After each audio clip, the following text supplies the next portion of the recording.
Hello, everybody, and welcome to Turn to Page number 2, the podcast that has been benamed. Last week had no name. This week we have a name, and still a Rhapsody. Hi, Rhapsody. How you I've doing? been on a podcast with no name, and now it has a name. Thanks, Jack. Yeah, thank you, Jack, for the name. You wonderful, wonderful. I was gonna say creature. That feels. I was gonna say that feels dehumanizing, but it's literally dehumanizing. You know what? I think it might have just been pulled into your mind by Jack Reacher, and you were like, Jack Creature. Okay, yeah, Jack, you beautiful creature. Much appreciated. You know what? I will say, Jack, you beautiful creature, because I don't know. They might be a bug. Bug might have gotten on the controller and typed out that comment. Is all I'm saying. Absolutely. It could be. We're in Goosebumpsville. I mean, I see a demon clock. Anything is possible. But you know, last week we didn't have a name. Last week we also weren't on streaming services, but we are now. We are now as well. That's right. We're on Apple, Stitcher, wherever good podcasts rather aren't sold but given away, and you know, all of the rest of the associated sites. If you can't find it, you'll be able to find it on a different site that is very, very, very similar. I guarantee it. I would assume so. Thank you, Rita, for having set that up. Yeah. Does anybody sell a podcast? Isn't that? I mean, is that a? I guess that's a class. So honestly, that kind of does happen a lot at the moment, but it usually happens through Patreon.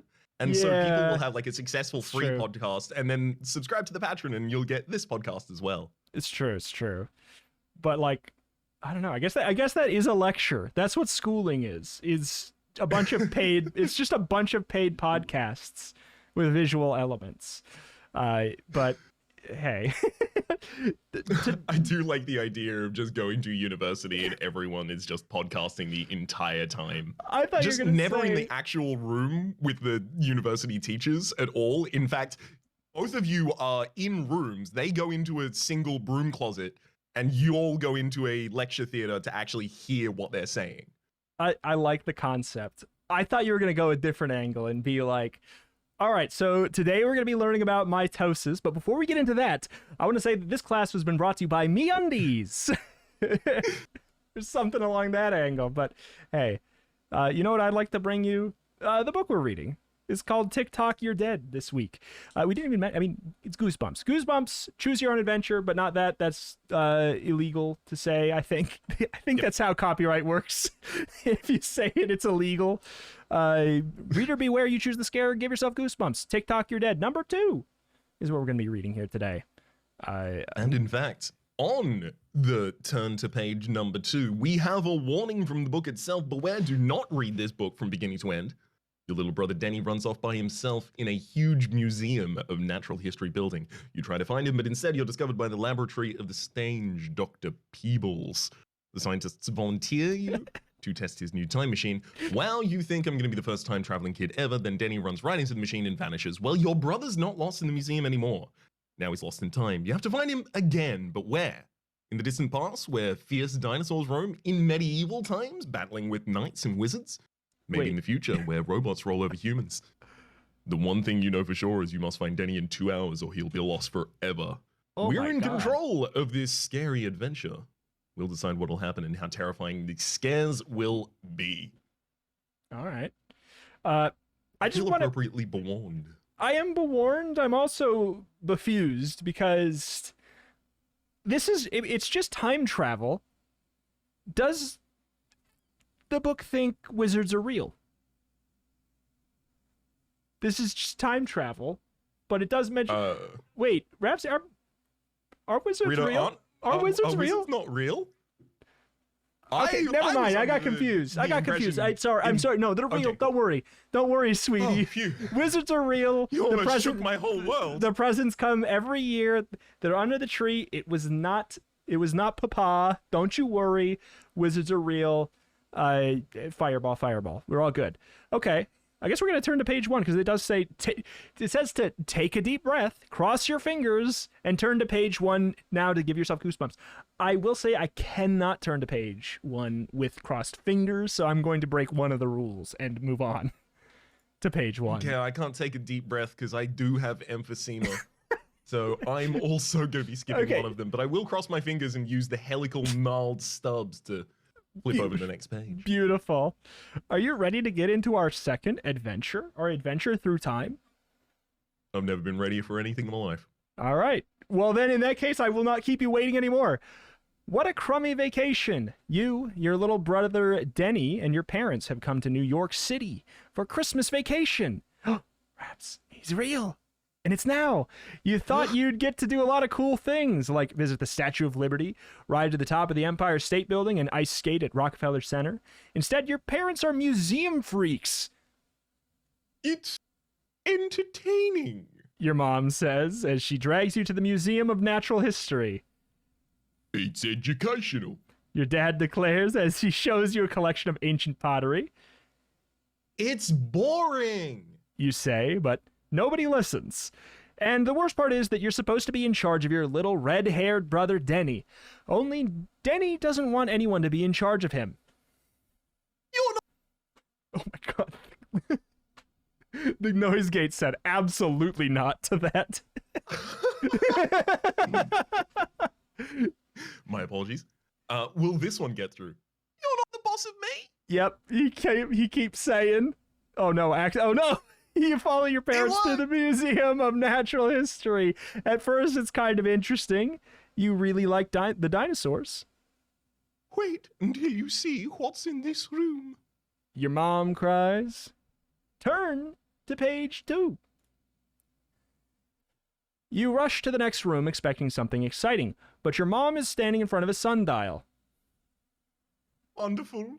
An exhibit on time. Great, you think. A whole room of clocks. Boring. Then Denny gives you a karate kick in the back of the leg. Oh, stop it. You're not the boss of me, he says smugly. Yes, I am. You reply, punching him in the arm. He whines and complains to your parents. You can't win. I'm thirsty, Denny says now. You can see he's eaten almost half a bag of gummy bears in less than a minute. Can you find a drinking fountain for Denny, dear? Your mom asks without taking off her eyes off a grandfather clock. Come on. You grab Denny's hand, but Denny pulls away and runs down a hallway. You follow him. The hallway twists and turns. There's no sign of either Denny or a water fountain, but near the end of the hall you see a sign on a door. Warning! Dangerous experiment inside. This door must be kept locked at all times. Go on to page 3. That seems like an ignorable warning right there. We'll just directly go to page 3. There's no choice to heed the warning. It's true. I can't read, so also I'm on to page 3 now.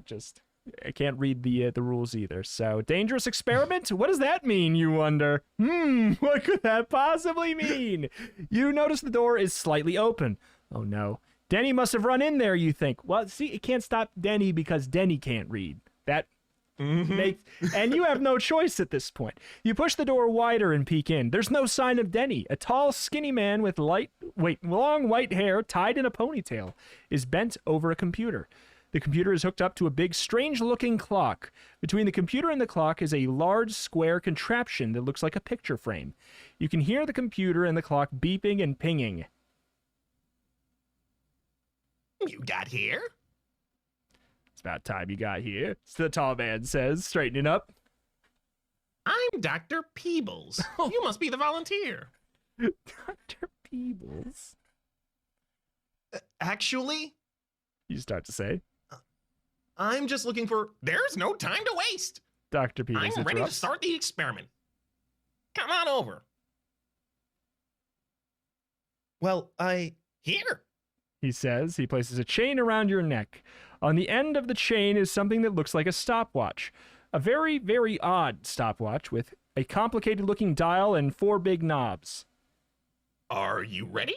Dr. Peebles asks. Dr. Peebles, though? Peebles, though? I do like that he's like... You're right. He shouldn't have gotten a PhD with that kind of last name. I think you need to go into professional clowning.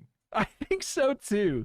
I do like that his voice is if a goblin became Professor Oak. Turn to page 4. Ready for what? You ask. Why, to time travel, of course. You'll be the first human in history to use my traveling chronometer. Chronometer? You echo. What's that? He points to the stopwatch around your neck. I don't have time. You start to say, but he interrupts again. Of course you have time. Dr. Peebles goes on. It doesn't matter how long you remain in the past or the future. When you return to the present, it will be the same moment that you left. It'll be as if you weren't gone at all. How does that work? You ask, pointing to the stopwatch. It's easy. Press the button on the left side to travel to the past. Press the button on the right side for the future. To return to the present, press the top button and the bottom button at the same time. Cool, you think. What if this guy's invention really works? Traveling in time would be awesome. There's no time to waste. I'm ready to begin the experiment now. Hurry to page 5. I mean, we're running out of time, apparently. Quick, Rap, stop talking! You think for a moment Dr. Peebles obviously believes you're someone else, but a trip through time sounds like a lot of fun. More fun than staring at a crummy... Wait, what? More fun than staring at crummy old bowls all day? Okay, and since you'll return at the exact same time you left, you'll still be able to find Denny and return to your parents before they know anything is wrong. On the other hand, Denny can get into a lot of trouble very fast, and your parents will blame you if anything happens. Make a decision now. Do you want to travel in time, or should you look for your brother first? Okay. The two options here are, well, as on one hand, time doesn't matter. On the other hand, I'm running out of time. I mean, hey, that's I feel that all too real. If you choose to volunteer for Dr. Peebles' experiment, turn to page 71. If you think it's better to stay and look for Denny, turn to page 62. Is it just stupid to say that there's no way he's not in a different time period? I don't know. Considering the Beware page mentioned as much, I'm going to say so. But I will also add to that we could just go to the future until they've invented Denny detectors. And then we can bring one back here to 10 seconds before we even came into this room. We can have a 10-second head start on how we're doing right now. I think if we want to stay and look for Denny first, how we do that is by volunteering for the experiment, because you know, primacy and order of first, second, and third doesn't matter when I can travel back to 0. It's true. And I will say it's maybe slightly overcomplicated to travel forward in time until we get a Denny detector, when we can just travel back in time like 10 minutes and then handcuff Denny to a radiator. So we'll have to go forward in time to get Denny handcuffs. Denny cuffs. They didn't make them small and annoying enough until the 2069. Okay, let's turn to page 71 then, right? Time travel, because this is the time travel book. This is not the walk around the museum book. Wholly on board with it. 71? I'm ready to travel through time. You tell Dr. Peebles. The whole book, it's not gonna work for me, but you tell Dr. Peebles. Good. The white-haired man replies. He punches some numbers into the computer keyboard. The computer starts to hum. The square doorway between the clock and the computer fills with a strange shimmering glow. The chronoport is almost ready. The scientist says, pointing to the frame. I only need to adjust. But before he can continue, you hear pounding footsteps. You turn to see Denny racing towards you. Oh. Denny! You cry. He's heading straight for the chronoport. You can't go in there. You're not the boss of me. Denny yells. He runs straight through the glowing frame. There's a soft pop before he disappears completely. Oh. Oh no! Dr. Peebles cries. He went in before I made the final settings. If you don't bring him back within 2 hours of real time, he'll disappear into timelessness forever. Time is irrelevant, but also you have 2 hours. Exactly. He'll disappear into timelessness. Mr. Peebles, just build a second time machine and bring us back to before Denny went in. Yeah. How hard can it be? You did How it hard once. can it be? He doesn't have the Denny cuffs. All right, race on to page 47. What? You cry. You stare at the scientist. Your parents are going to ground you for life if you lose Denny, You'll have to travel in time to find him. Dr. Peoples tells you. I'd better make those adjustments to the chronoport so that you don't disappear in timelessness too. You stare at the scientist as he fiddles with the time machine. You can't believe it. This guy's really serious. When you find your brother, Dr. Peoples goes on. you must be touching each other before you use the chronometer. Otherwise, the device will only send one of you back. No problem. But where did Denny go? To the future or the past? There's no way to know whether he's gone forward in time or back. You'll just have to guess. Oh, sick. You touch the chronometer around your neck. It began measuring real time the moment Denny disappeared. Already the seconds are ticking by. You have to decide, are you more likely to find Denny in the past or in the future? This is actually a legit choice. Like, this is a for real, for big choice. Travel to the future or go to the past. So I remember from my own period of time being a younger sibling, that all the world was up and older than me. I remember the period of time where I was like, damn, I'm gonna get a second digit in my age on this birthday? Hell yeah. And, you know, afterwards, of course, immediately it's like, that doesn't mean anything. Actually, it's only really worth anything if you have teen at the end of your age. And then I had to wait until 13 for that as well. What I'm saying is, I think kids look towards the future more than the past. Yes, that is true. And thus I will click it. I do want to see magic, but I feel like we'll get there. This we seem to have a robotic trend. Let's go to page 44. I think my brother went to the future. You tell Dr. Peoples.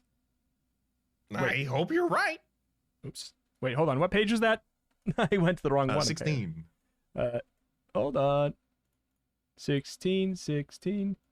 Sweet. Going on 17. 16. You announce, I hope you're right. Dr. Peoples punches another computer key. Huh? Are you ready? Step through the chronoport.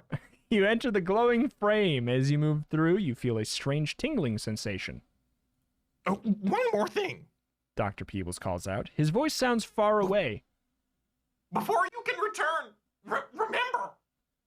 What? You cry as his words fade away. What was he saying? Ahead of you in the mist are two scenes. A big futuristic-looking city with small cars flying around like planes. Another view seems to be the New York City. You recognize a few buildings like One World Trade Center and the Empire State Building. As you watch, a small red-haired boy who looks like Denny disappears behind another tall building.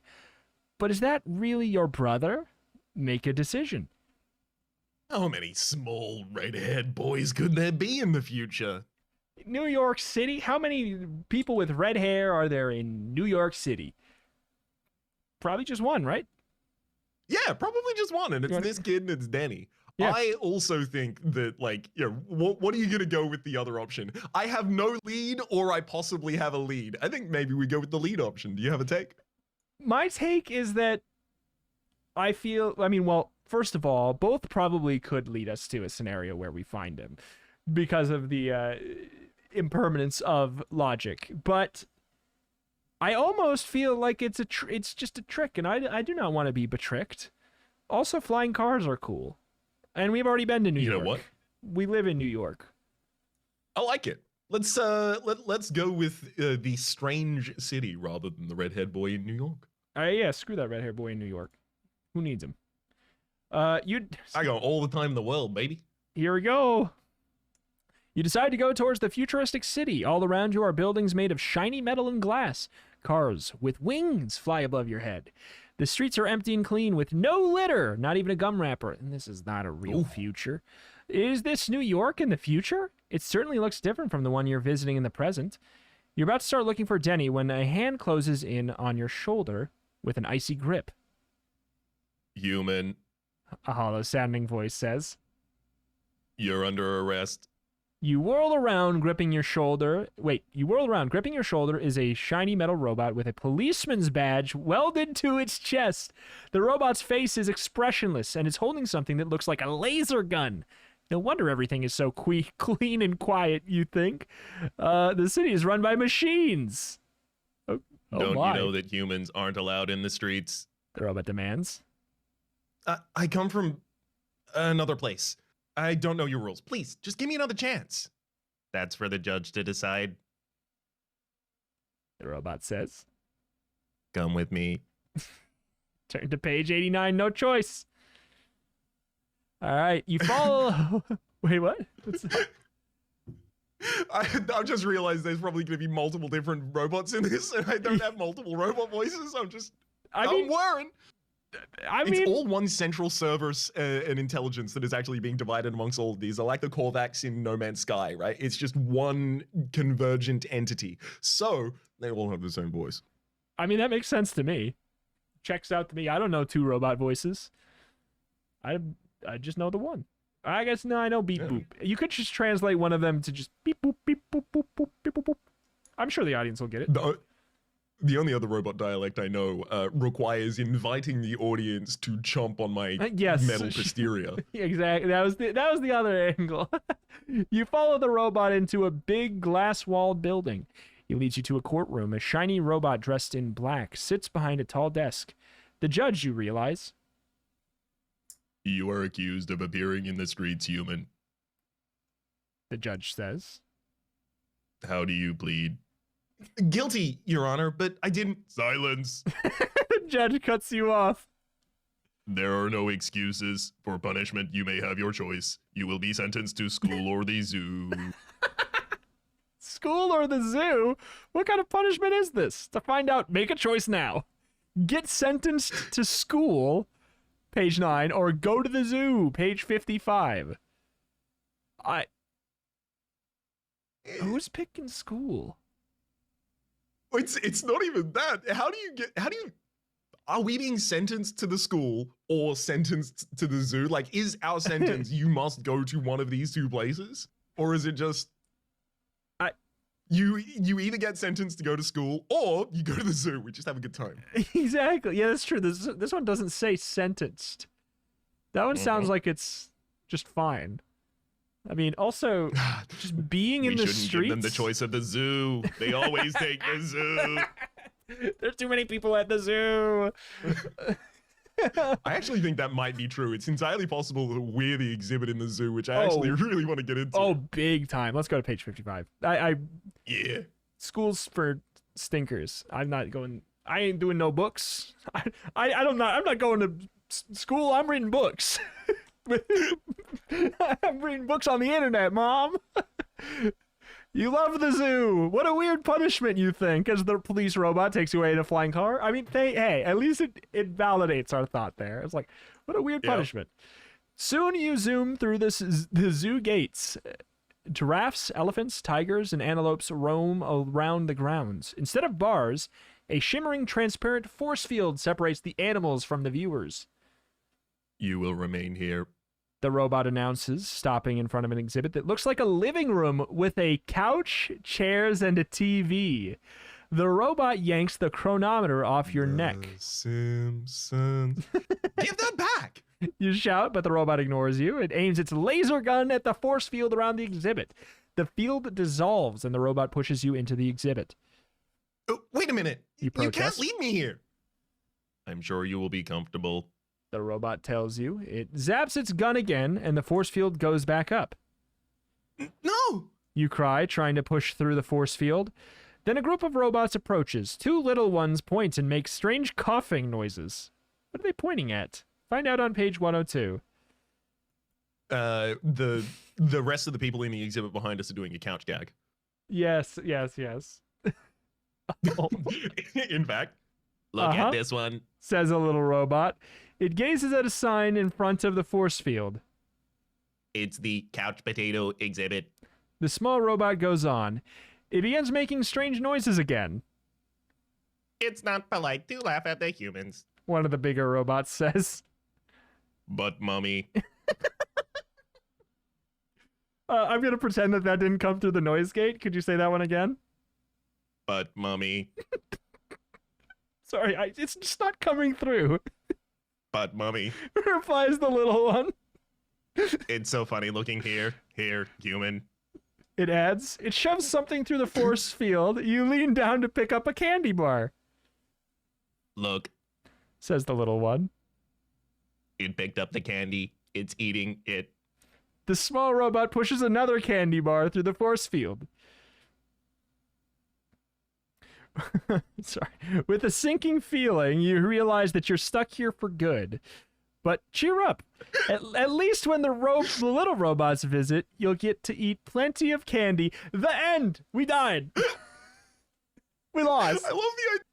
First candy bar comes through. I'm still going to get out of this. I'm still going to find Denny. I'm still going to go home. Second candy bar goes through. I am resigned to this life. Yep. This is where I belong. Yeah.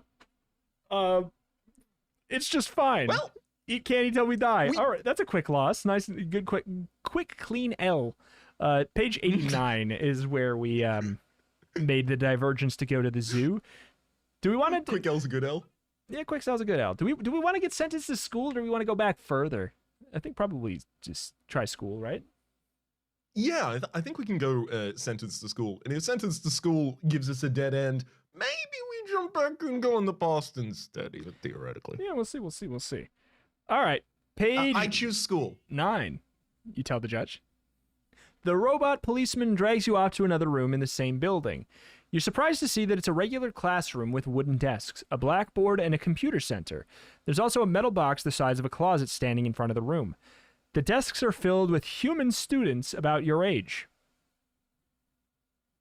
We will continue the quiz now. The teacher says in a hollow voice. Anita, what is the capital of Ulaanbaatar? A girl stands nervously. I don't know. She stammers. Then you must enter the Framalizer. The teacher says. The girl bites her fingernails as she goes in front of the room. She climbs into the metal box, and the teacher slams the door shut and presses a button. The box hums. Then it glows bright green. When the door springs open, you gasp out loud. You can't believe. I can't believe how accurate of a representation this is of private schooling, specifically for primary ages. Tell me a person who doesn't remember going to the Framalizer at least a couple of times in glowing green. Yeah, you know? Yeah. I don't know. I know I used to muck up and get sent to the Framalizer every other week. Yeah. I know a couple of kids I wish got sent to the Framalizer a little more often. You know, well, let's turn to page 36. The girl is gone. Classic Framalization. Yep. Jackson. The teacher goes on as if nothing has happened. What is 43 million divided by 7.2645389? A tall, pale boy stands up. He doesn't answer for a moment. Then he shakes his head. I obviously don't know, he says. Go to the Framalizer. The robot commands.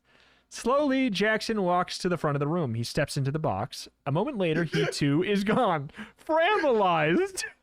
You watch in horror as your classmates disappear one by one. In a moment, it'll be your turn. You've got to do something, and do it fast. You could use the chronometer to leave the future, but you haven't found Denny. On the other hand, you've always done well in school. Maybe you'll be able to answer the teacher's question. Answer the question on page 133 or use the chronometer on 68. Rita, do you have a take on this? The logical take would be like figure out what the question is and then go back in time and life is strange it and like just go back like a couple minutes and then answer the question again, but you know the answer. Well, I guess I'm also totally aboard that. I don't know if they'll offer us that option, but I do want to give them the opportunity to. But also, the teacher is not giving the answers. They just say, answer my question. Wrong. Framalize. Framalize, destroy. So, do you want to use the chronometer? 68? I'm so curious what the teacher's question is. Let's do it. No. Let's do the question, because I'm pretty sure it's going to be death. And if it's death, that's okay. Let's go 133. I'm memorizing page 36 is what we're on. Okay. Oh, 133. The teacher turns to you. Stand up. The robot orders. Nervously, you stand. You hold your breath as the teacher starts to speak. This is the moment. Can you answer the question, or will you be framalized? The ancient British wizard Morgrid used a magic spell to travel in time. The spell was made of 3 magical objects. What are they? Morgrid? Oh, Jesus. Morgrid? He was the wizard in the Goosebumps book, A Night in Terror Tower. You remember him. But can you remember to answer the question? If you can't, you'll have to guess. Think carefully, then answer. I didn't read... All right. If I read this, I read it as a child. So, Morgrid the wizard... I think I know. Yes? There's no way it can be 3 white magical stones. That's so obvious. Yeah, the options are... The options are 3 magical white stones or a pin, a pipe, and a potato. So you're saying it's a pin, a pipe, a potato. Yep. 3 things that start with P. It's a classic ingredient for a time travel caper. All right. If we open the chronometer in our hand, we're going to find a pin, a potato, and a pipe in there as well. All right, why don't you start reading page 103 for me then? The 3 objects are a pin, a pipe, and a potato. You tell the robot with false confidence. Wrong. The teacher thunders. You know the penalty for a wrong answer. Now step forward.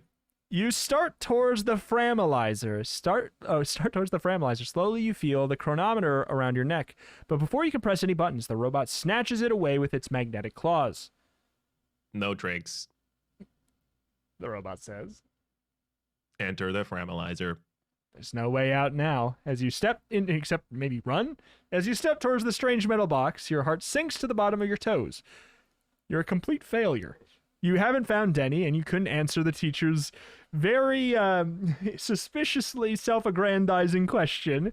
Then again, you're about to become the first kid you know to be framalized. The end. Now, Rito, I know I've led us into our death here, but let me just tell you, I'm nostalgic for getting framalized. Like, there's a little part of my soul, like old minted, that just yearns for a good framalization. So I did need to experience this before we jump back to 100%. I'm guessing 28. Page 28. All right, here we go. Page 28. Take us away. The magical objects are 3 white stones. You tell the robot. The robot's face is blank. Correct, it says. But we will see how you do on the next round. You know you're never going to make it through the next round. You quickly grasp the chronometer and press the button on the right to go further into the future. You know that the next question would be, how much money have you spent in your life on Goosebumps products? Do you have the DVD box set of the Goosebumps TV show? Immediately, is it signed? Is it signed? RL signed. Immediately, you feel a tingling sensation. When it stops, you're seated, but not on the hard wooden chair in the classroom. Instead, you're strapped into a comfortable, soft seat. Whooshing sounds surround you. Is this an airplane? You glance out a window. Outside is black, empty space, dotted with brilliant white stars. Up ahead is a big donut-shaped structure with spaceships docked by its doors. You're not in an airplane. You're in a space airplane, a shuttle, and it's traveling towards a space station. 30 seconds of docking. Intercom squawks. To find out what happens next, turn to page 98. The space shuttle finally docks at a huge orbiting station. The doors glide open and you walk off the shuttle and enter a corridor. Inside the space station, robots and humans hurry along the walkway. Denny might be here somewhere, but where? A pair of robots wearing security badges stare right at you. All the other humans are wearing bright yellow uniforms, you notice. You'd better find one right away before someone tries to stop you. Just ahead is a door marked supplies. Inside, a pile of freshly laundered uniforms sits on the shelf. Wow, nice. Problem solution. Problem solution. Put on the uniform, turn to page 24. Boink. Before we do that, I just very quickly want to say, we traveled to, as far as I'm aware, a random time in a random direction and went, oh, Denny's probably here. And then we did it again and went, Denny might be here somewhere. You know what? This is a needle in a haystack kind of situation. This is like guessing any number that is not an integer, right? It's like, oh, 2.1876543, like, you know, all the way through until the end of the line. And just assuming you will hit the exact same one as someone else. Actually, Raps, they call it the Monfinity Hall problem. If you just keep on making a new choice whenever presented with a choice, forever, the next one's good. I mean, that's kind of how the Goosebumps novels work. I mean, as long as you continue reading. Exactly. I mean, pop a uniform on. It's just the Monty Hall problem with a couple more doors than two. All right. Disguised in the uniform, you hurry out of the closet to explore the space station. This place is too cool. Through the windows, you see thousands of stars. Sophisticated-looking computers with colorful lights are scattered all over this place. Razor, you think. The chronometer's steady ticking reminds you that the time is running out. You better find Denny quickly and get back to the present. You wander through a door and see a sign pointing to something called... See, a sign pointing to something called Teletime. Then two robots approach, and one of them draws a laser. Just ahead is a branch in the corridor, a green sign that points to hydroponics, and a purple one that points towards engine room. Make a choice and start running. Green sign to hydroponics or purple sign to engine room. Teletime. I want to go to Can I just say how dismayed I am that we can't stay here in the Teletime room? I want to stay in Teletime. Well, yeah, I need to investigate this. I can't, yeah. Like, I can't start my day until I've had my Teletime. Don't talk to me until I've had my Teletime. I'm not the same person in the morning. Exactly. Fair. Don't talk to me before I've had my Framilization. Please. You don't have to be Framilized to work here, but it helps. I want to go to hydroponics. I think that's going to be a much more interesting area than the greasy engine room. Fair. I will say one thing, though. Framilization is my cardio.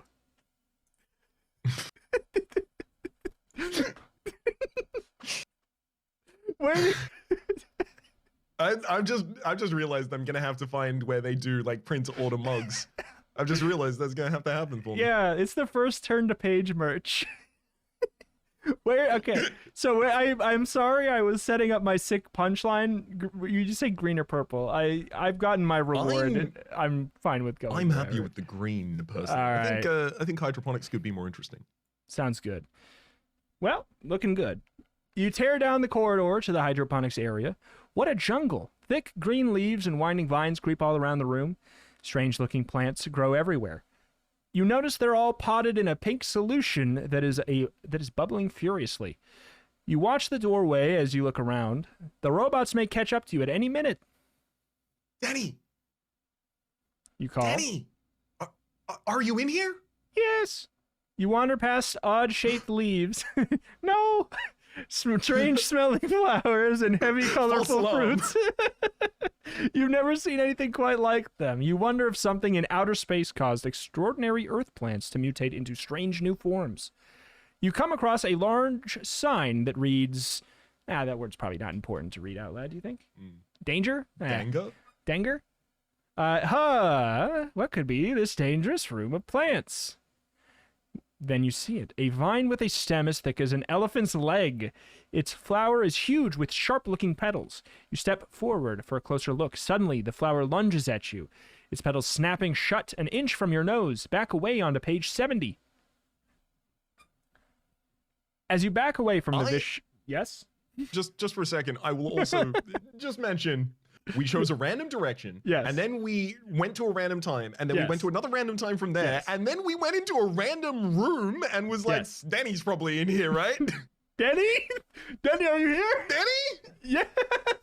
Raps, keep saying that every time so that when we find him, it's all the more funny. Got it.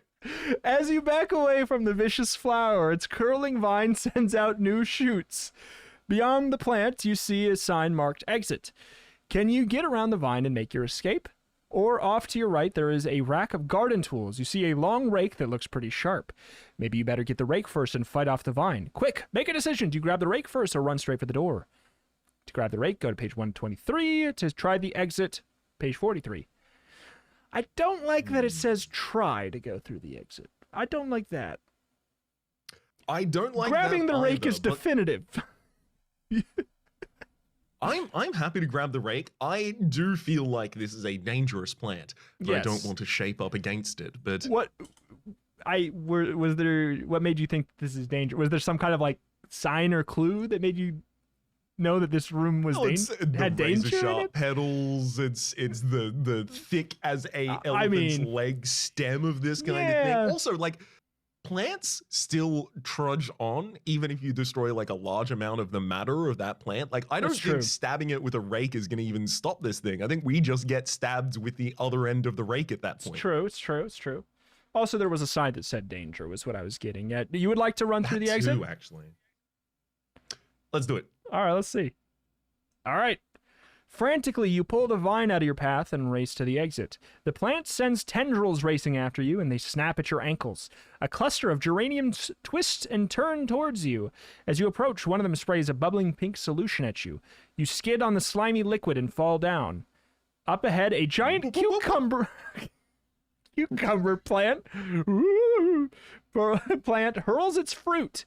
You duck as a grapevine fires off hard green grapes. Help! You're being attacked by plants! You scramble to your feet and barely make it to the exit. You fall into the corridor outside. Take a deep breath and turn to page 69. I can't believe that Goosebumps, like this, 1980 something, 1985 this was released. I can't believe that this predicted the existence of Plants vs. Zombies. I was going to say that too. You know what's the most surprising thing of all? Is that game is not bad. Like, that's... Yeah, exactly! That game should suck. It has no right to be good, and yet... Yeah, it's like, is it a masterpiece? Like, should it go in the Museum of Modern Art? Yes. You lean against the wall of the corridor trying to calm yourself. The only person who can help you find Denny is Dr. Peebles. You pull the chronometer from under your uniform and press the top and bottom buttons to return to his lab. You've got to escape before anyone or anything comes to get you again. But nothing happens. You press the buttons again, and nothing happens. Oh no. What will you do now? You glance up and notice a sign pointing to Teletime. Maybe it has something to do with time travel. Maybe there's another way to get back to the present. Enter Teletime on page 81. Teletime. Hell yeah. Tell yeah. You follow the sign to Teletime. It's a spacious room full of electronic equipment. A large panel in the center of the room contains dozens of TV monitors. Teletime, yes. On the monitors, you can see several scenes from the past. Alexander the Great's army, the signing of the Declaration of Independence, the landing on the moon, a robot... wait a minute. Hold on. A robot in a white lab coat watches the monitors and doesn't notice you. What he does notice on the final monitor, R.L. Stine writing the first Goosebumps book. Cultural moment touchstones, all on all of these televisions. Maybe the robot can help you return to your own time. You're about to ask for help when an alarm sounds. Attention, all personnel. A loudspeaker squawks. Be on lookout for an intruder. The robot scientist whirls around and spots you. He pulls out a laser gun. Explain yourself. I have been watching all of these monitors showing the most important cultural touchstone moments through the last multiple decades. What do you do now? Tell the truth and ask the robot for help, or try to trick it. Ask for help or trick the robot. Difficult question to be asked. I do want to draw attention to a trope that I always love, or I guess recognize with a grin in time travel things, which is when you go far into the future, and then in the future they're reminiscing on moments in the past, but it's always moments in the past from before the original time you left. Like, nothing happened between the year 2002 and 30XXX. Yeah, like, why didn't they put in when R.L. Stine gets the Nobel Peace Prize? Exactly. Why didn't they In put when 2023. R.L. Stine declared world peace? Yes, in 2024. Mhm. Yes. R.L. Stine's got some big yells coming up, y'all. Get ready. It's his year. I want to trick a robot. Let's do it. What I could think go tricking wrong? a robot is one of those good, fun kind of like read Yeah. a paradox at him kind of situation. Exactly. You're sure you can trick the robot? After all, you're a human and he's just a machine. Please, don't shoot me. I'm a visitor from the past. I'm only here to find my brother.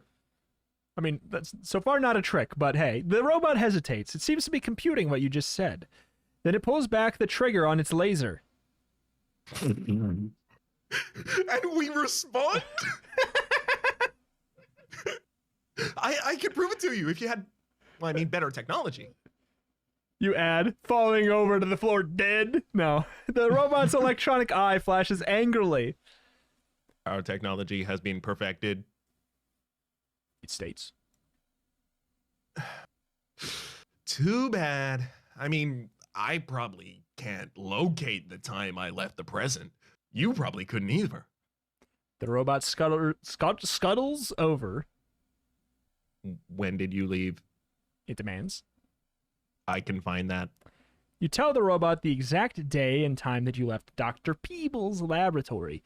The robot adjusts some controls, then Dr. Peebles' laboratory appears on the large central monitor. Watch what happens on page 129. All right. Oh yeah. The robot fell for it. You can see yourself stepping into the chronoport. Then you hear Dr. Peebles say, One more thing. Remember to hold the buttons down for at least 5 seconds. "That's exactly what you needed to hear. Now you know how to make the chronometer work, but you still can't find Denny." I don't believe your teletime machine really shows the past. You say. What? The robot roars. How dare you insult my machine? Its finger moves even closer to the trigger. If it really works, You say quickly. then show me the present. The present? The robot cries. Yeah. The scenes from the past could have just been films or videotapes. If I can see scenes from the present, I'll believe the machine really works. Very well. The robot grumbles. But right afterward, I will take pleasure in vaporizing you. Any particular scene in the present? It adds sarcastically. These robots have sarcasm. They are advanced. Could I be They are. any more straightforward? You smile. Your plan is working. Turn to page 90. How do they afford He the was a apartment? He was a PC. A red-haired boy is visiting this house. Well, A red-haired boy is visiting the space station. you tell the robot. Can your machine find him? Of course. The robot says, twisting some dials. Denny's face ripples across the screen. He's crouched underneath. Wait. He's here.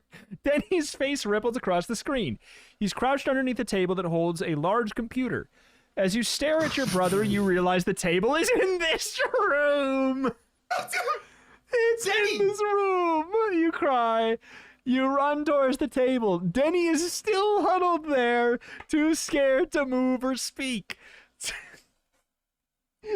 Swiftly, you duck past the robot and under the desk. No. The robot cries, coming after you, but you grab your brother's hand, then press the top and bottom buttons on the chronometer. As Dr. Peebles instructed, you hold them back down for 5 seconds. Travel to page 75.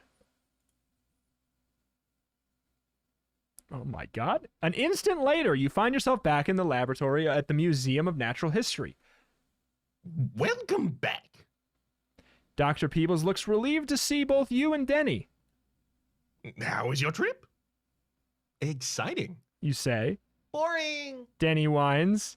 He punches you. I'm hungry. You gaze at your brother with exasperation. You know that if it weren't for you, he would have disappeared forever. You think of everything you had to go through to save him, And for just a moment, you wonder if it was such a good idea. The end. Ooh, that sounds like a bad ending right there, That's doesn't a bad ending. That's a bad ending. Yeah, that's a great... We win, but I am also... I hear the tone in the voice, and I'm also curious. Where exactly are we going? I mean, first of all, let's take a moment. This is just... Congratulations, pat on the back. Good job, us. Good job, us. Very good, very good. Now let's ruin it. Where do you want to go? Mm-hmm. Send them right back into the future, I think. We could do that, or we could actually just jump back to the point at which we chose not to go to the past. But that's going to be like an entirely different line. I think there might be like a real culmination to the future story that isn't this. We can save that for when we run out of Goosebumps books and we start doing the next season of Return to Page, and we'll go and we'll go back and we'll do the polar opposite paths. So okay.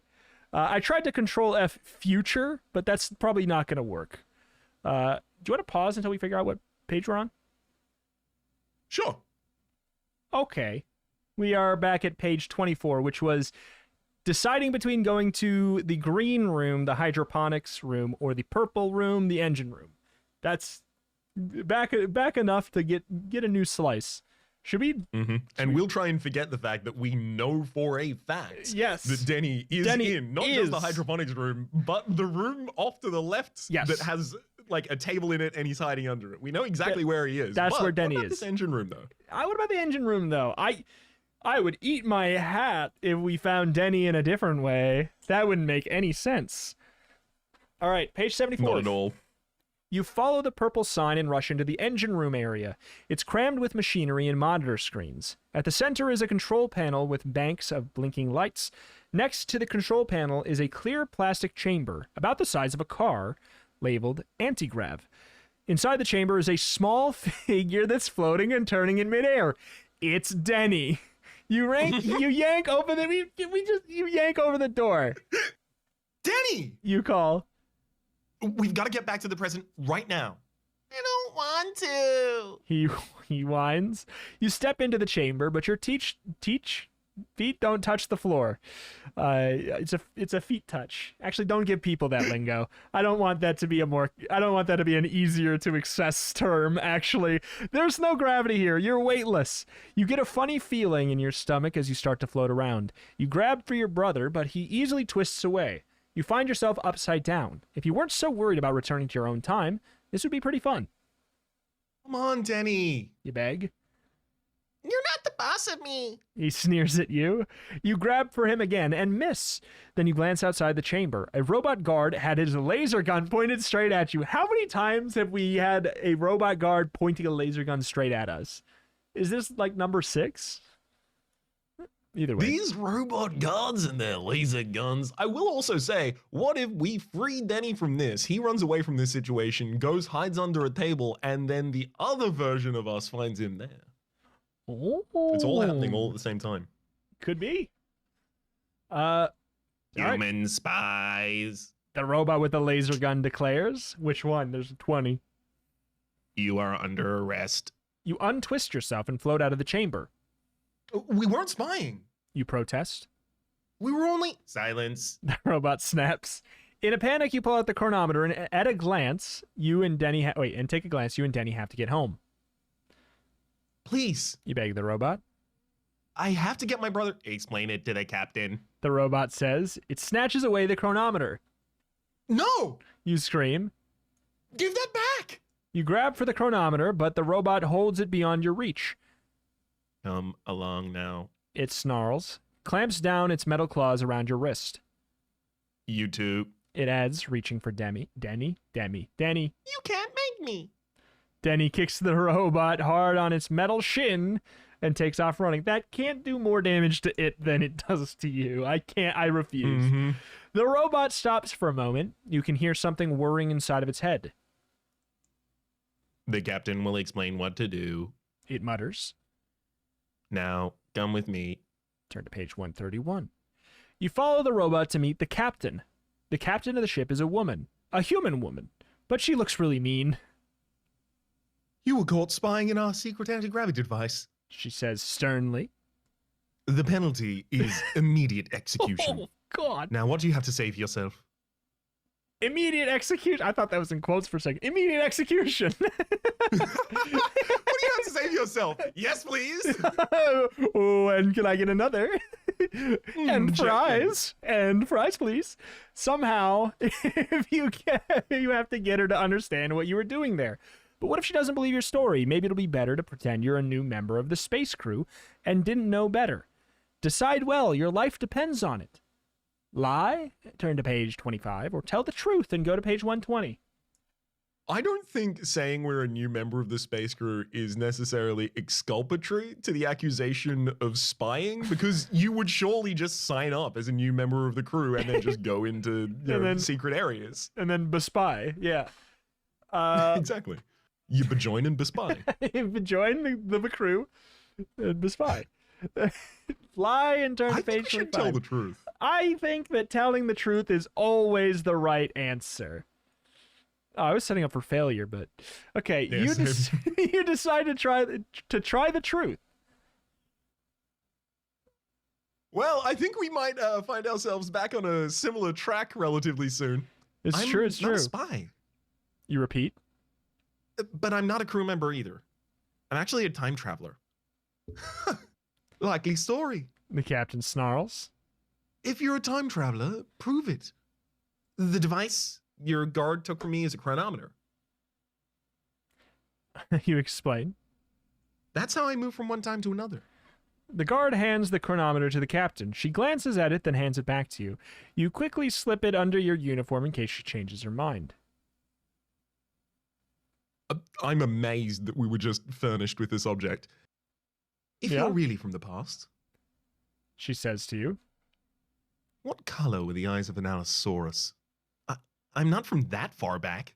You protest. She sighs. Okay, while I decide what to do with you, wait outside. The guards each take one of your arms and roughly shove you out into the corridor. Turn to page 69. Yeah, we've definitely been there. What was that? You lean against the wall to call it the... Yeah. Okay. Yeah, that's the page where it's... The only one that can help me is Dr. Peebles.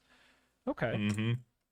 So... This'll take us to asking the robot for help or tricking the robot, and I believe down multiple lines towards our doom and death. Let's go to page 25. That's a good one. If we lie to the captain. Let's do it. Here we go. 25. I'm a new crew member. You lie to the captain. I'm not a spy. I've been working in the hydroponics area. Then why didn't you know the anti-grav device is off limits? She demands. I haven't finished reading the rulebook. You say. Maybe so. The captain grumbles. She hesitates, then fires a question at you. Are the crew forwards forward or aft? Crew quarters, rather, forward or aft? Aft. You reply, hoping you're right. That's correct. She says. But if you are a real crew member, what is the code for a space drill? A0 or X2? A0. You tell her. You are an imposter and a spy. She shouts in triumph. There is no space drill, and even the newest rookie knows it. I mean, it seems like I don't want to be a spy on a ship that doesn't have a space drill. What good? Yeah, exactly. What good is it to bespy here if there's no drill? She turns to the robot that guards her at her side. Shove this spy out through the airlock. She orders. Hey, what about partial credit? You yell, but it's no good. As you step out of the airlock, your whole body explodes! Very messy, very scary, very much the end. Holy God! What? Goosebumps? That is, I think, the goriest I have ever seen Goosebumps get. You explode. You explode. Very messy, very scary, very much the end. That's so good. It's the new podcast tagline. Very messy, very scary, very much the end. Absolutely. Well, I don't know. Hey, I feel like that wraps up that side of the story. It's interesting to see where Definitely it does link back up. But hey, I don't know. I like this one. Future's a scary place, man. You know, framalizing and all that. It's a wild time, but I am glad to see that the long time honored tradition of framalizing has stuck around through into the future. Yes, I'm glad that they did not stop. Framalize till I die. Yep, exactly. Live, I laugh, just don't want them to end framalize. framalization until I get the ability to be on the other side of the framalizer. You know, I Exactly. want to be the framalizer, not the framalizee or framalized. I gotta admit, I do like myself a framalized onion.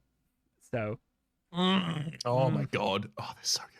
the way that it kind of like, you know, makes part of your tongue disappear forever. Ooh, can't beat it. But hey, It's the magical zeroth taste. yes, it's like, Hey, yeah. Oh, Speaking of I what? was going to cut you off for an end thing of, hey, speaking of turning to page the end, here at the end, I would also like to mention the turn to pagecast@gmail.com, the address by which you can send us inquiries, comments, feedback, etc. on Yeah. the series. Or if like we're intending, it's worth noting we're intending to read through them like 1, 2, 3, 4, like in order of specifically the Give Yourself Goosebumps series. So if you want to read ahead and you have comments or something for us to like read afterwards or something, maybe that's something we could do. I don't know. Just if anybody even reads the books, there is that email over there. Turn to pagecast@gmail.com, wherever you happen to be listening. And while you happen to be listening there, please consider doing a follow and a review if it is one of the ones that has that, because in order to show up in search results, it needs to reach like a minimum requirement in order to do that. So if you are listening to it on any of those sources, or if you just want to help out, following or rating over there would be wonderful, especially right now. Well, we are only the number 2 best podcast in the world. Want to be number 1? Oh. Got to be number 1. I was gonna ask what number 1 is, but now I feel like I'm gonna have to form an internal rivalry with them in order to be able to bolster my efforts to take them down. Raps, I'm not going to mention the number 1. They don't need any more help. We're trying to beat them. I don't want to can't give them any more free I can't give them free publicity. They're already the number 1 podcast. That one, and we're number 2. You know, I don't. Absolutely. I do like that the number 2 podcast is not searchable, so it's like write-in candidate effectively number 2 podcast. I mean, it's just got that mass appeal. It's just that good. But alas, all good things must come to an end. Very messy, very scary, very much. You know. But I had a good time. I'm very much looking forward. Had a good time as well. I'm very messy, very scary, very much looking to the next one. Which let's see, what is the next book? Give Yourself Goosebumps 3 seems to be. Oh, this is very on the nose. Oh. Trapped in Batwing Hall. I thought it was Trapped in Batwing Hell. I was like, wow. It's just like, what does that even mean? Trapped in a Meatloaf album cover. Yeah. What is this? What does that mean? Trapped in Batwing Hall. I guess we'll have to figure it out. I guess we could read the summary. Roundabout next time when we turn to page number 3. It's true. So stay tuned, stay subscribed, and stay scary. And also rate 5 stars. So thank you everybody for listening.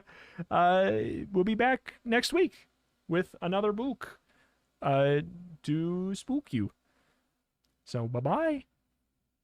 Catch you all then.